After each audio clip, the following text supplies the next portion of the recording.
चलिए दोस्तों, आज हम लोग देखेंगे नेफ्रॉन के फंक्शंस के बारे में और उसके साथ ही यूरिन फॉर्मेशन भी पढ़ेंगे हम लोग।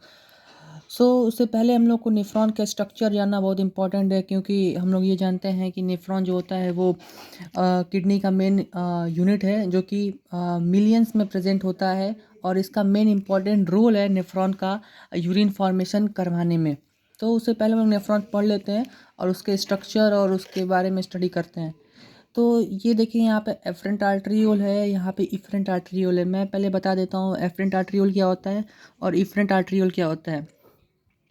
इससे पहले आप ये जाने कि आर्टरियोल क्या है। यहाँ पे आर्टरियोल का मतलब आर्टरी है, एक एफरेंट आर्टरियोल और इफरेंट आर्टरियोल जो है वो एक आर्टरी है जो कि ब्लड लेके आता है नेफ्रॉन के पास। एफरेंट आर्टरियोल ब्लड लेके आता है और इफरेंट आर्टरियोल ब्लड लेके जाता है। आर्टरी जो होता है वो थिक होता है और ये एक ब्लड वेसल्स है जो कि ब्लड कैरी करता है पूरे बॉडी के अंदर। मैंने इससे पहले वाले वीडियो में मैंने ये बताया था आर्टरी के बारे में, वेंस के बारे में और कैपिलरी के बारे में। देखना होगा तो वहाँ से आप देख लीजिएगा एक बार। और यहाँ पे देखिए ग्लोमेरुलस होता है। ग्लोमेरुलस क्या होता है? ये बंच ऑफ कैपिलरीज होते हैं।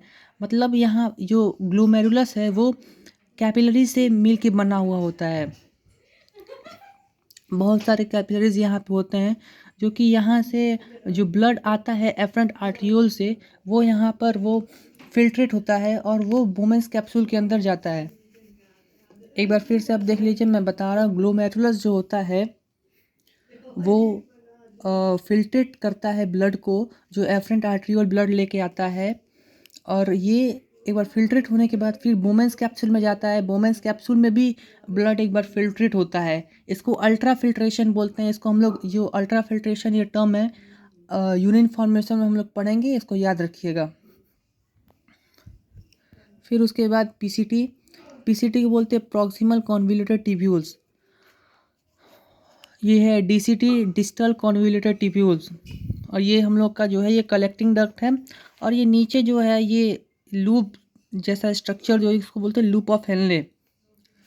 इन सब जो पीसीटी और डीसीटी और कलेक्टिंग डक्ट है और लूप ऑफ हेनले है, इन लोग का मेन फंक्शन जो है वो यूरिन फॉर्मेशन में है। और इसको मैं वहीं पे समझाऊंगा आपको बढ़िया से। एक और इम्पॉर्टेंट बात, ग्लोमेरुलस और बोमेंस कैप्सूल को एक साथ हम लोग मेल्फिजियन कॉर्पसस बोलते हैं। यहाँ पर है, देख लीजिए, ग्लोमेरुलस प्लस बोमेंस कैप्सूल को हम लोग बोलते हैं क्या? मेल्फिजियन कॉर्पसस। तो ये स्ट्रक्चर पूरा था नेफ्रॉन के बारे में। एक बार फिर से मैं बता देता हूँ, ये एफरेंट आर्टरियोल जो कि ब्लड लेके आता है, इफरेंट आर्टरियोल जो कि ब्लड लेके जाता है, जो कि फिल्ट्रेट ब्लड हो जाता है। ये ग्लोमेरुलस है जो कि कैपिलरी से बना हुआ होता है। ये बोमेंस कैप्सूल है। ये पीसीटी प्रॉक्सिमल कॉन्वोल्यूटेड ट्यूब्यूल्स। ये लूप ऑफ हेनले है। ये डिसेंडिंग लूप ऑफ हेनले है, ये असेंडिंग लूप ऑफ हेनले है। यहाँ पे ऐसे डिसेंडिंग लूप ऑफ हेनले इसलिए बोला क्योंकि जो फिल्ट्रेट यहाँ से आता है वो इधर से आके फिर इधर जाता है और ऊपर जाता है। यहाँ से असेंडिंग लूप ऑफ हेनले है। और ये डीसीटी, ये कलेक्टिंग डक्ट।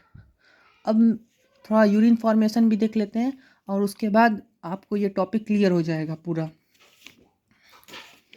देखिए यहाँ पे यूरिन फॉर्मेशन मैंने यहाँ पे पूरा लिखा है, कैसे यूरिन फॉर्मेशन होता है, क्या क्या होता है। मैं आपको ये बढ़िया से टॉपिक को समझाऊंगा विथ डायग्राम के साथ मैं ये समझाऊंगा।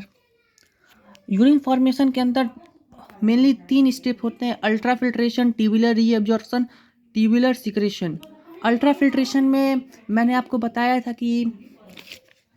बताया था कि जो ब्लड यहाँ पर आता है ग्लोमेरुलस से, ग्लोमेरुलस में फिल्ट्रेट होता है, फिर बोमेंस कैप्सूल में फिल्ट्रेट होता है। यहाँ पे देखिए 2 जगह फिल्ट्रेट हो रहा है। अल्ट्रा फिल्ट्रेशन इसीलिए बोला जाता है, यहाँ पे 2 जगह फिल्ट्रेट हो रहा है, इसीलिए अल्ट्रा फिल्ट्रेशन बोला जाता है इसको। और अल्ट्रा फिल्ट्रेशन को एक ग्लोमेरुलस फिल्ट्रेशन भी बोला जाता है, क्योंकि मेनली ये ग्लोमेरुलस में ही फिल्ट्रेट होता है। और एक मेरी इंपॉर्टेंट बात, जो कि ब्लड है, ब्लड में मेनली प्लाज्मा ही फिल्ट्रेट होता है और कुछ नहीं, क्योंकि प्लाज्मा के अंदर 92% वाटर होता है, वाटर होता है। इस वजह से वहाँ पे वो फिल्ट्रेट होता है। और सेकंड ये है कि 1/5 ब्लड जो होता है वो फ़िल्ट्रेट होता है किडनी के अंदर। इसका मतलब ये है जो कि जो हार्ट पंप करता है ब्लड, वो उसका 1/5 जो है वो इस किडनी के पास आता है और 1/5 फ़िल्ट्रेट होता है यहाँ पर किडनी में। अब हम लोग देखेंगे ट्यूबुलर रीअब्जॉर्प्शन और ट्यूबुलर सिक्रीशन, ठीक है। अब देखिए यहाँ पे मैंने ये बताया था अल्ट्रा फिल्ट्रेशन के बारे में, जो कि फर्स्ट स्टेप है यूरिन फॉर्मेशन कराने में। अब ट्यूबुलर रीअब्जॉर्प्शन देखते हैं। इसमें क्या होता है, जो भी यूजफुल सब्सटेंस होते हैं वो रीअब्जॉर्ब हो जाता है, जैसे कि ग्लूकोज हो गया, H2O हो गया, अमीनो एसिड हो गया, इलेक्ट्रोलाइट्स में सोडियम, पोटेशियम और NO3 आता है। देखिए यहाँ पे PCT है। PCT इसमें क्या क्या रीअब्जॉर्ब होता है, अमीनो एसिड रीअब्जॉर्ब होता है, ग्लूकोज रीअब्जॉर्ब होता है, H2O रीअब्जॉर्ब होता है, इलेक्ट्रोलाइट्स रीअब्जॉर्ब होता है। 70 से 80% तक PCT में ही रीअब्जॉर्ब हो जाता है। देखिए यहाँ पे मैंने लिखा 70 से 80% तक रीअब्जॉर्ब हो जाता है। डिस्टल कॉन्वोल्यूटेड ट्यूब्यूल्स में कंडीशनल रीअब्जॉर्प्शन होता है। इसका यह मतलब है कि जैसे PCT में मैंने यहाँ पे लिखा कि 70 से 80% रीअब्जॉर्ब हो जाता है, तो DCT में कंडीशनल रीअब्जॉर्प्शन ऐसा क्यों होता है कि क्योंकि अगर बॉडी के अंदर वाटर की वॉल्यूम कम हुई तो उसको किडनी का मेन फंक्शन क्या है, उसको ब्लड को फिल्ट्रेट करना है, तो DCT उसी टाइम एक्टिवेट होता है और ये वाटर को फिल्ट्रेट करता है विथ हार्मोन्स। ये हार्मोन्स मैं अभी बता नहीं सकता क्योंकि ये थोड़ा हायर लेवल का हो जाएगा। तो बस इतना आप जानिए, DCT में बस कंडीशनल रीअब्जॉर्प्शन होता है और H2O का रीअब्जॉर्ब हो जाता है। कलेक्टिंग डक्ट में देखा जाए सो ओनली वाटर रीअब्जॉर्ब होगा और यूरिया जो होता है सिक्रीट हो जाएगा। यूरिया इसमें सिक्रेशन हो जाएगा और ओनली H2O जो होता है रीअब्जॉर्ब होता है। अब लूप ऑफ हेनले पे आते हैं। असेंडिंग लूप ऑफ हेनले जो होता है वो NaCl रीअब्जॉर्ब करता है। मैंने यहाँ बताया, देखिए ये असेंडिंग लूप ऑफ हेनले जो कि NaCl रीअब्जॉर्ब करेगा, और जो ये डिसेंडिंग लूप ऑफ हेनले है जो कि वाटर रीअब्जॉर्ब कराएगा, ठीक है। तो मैंने पूरा आपको मैंने समझा दिया, यूरिन फॉर्मेशन भी और नेफ्रॉन का फंक्शन भी। तो अच्छा आपको वीडियो लगा हो तो कमेंट करिएगा, लाइक करिएगा और शेयर करिएगा। जय हिंद दोस्तों, थैंक यू।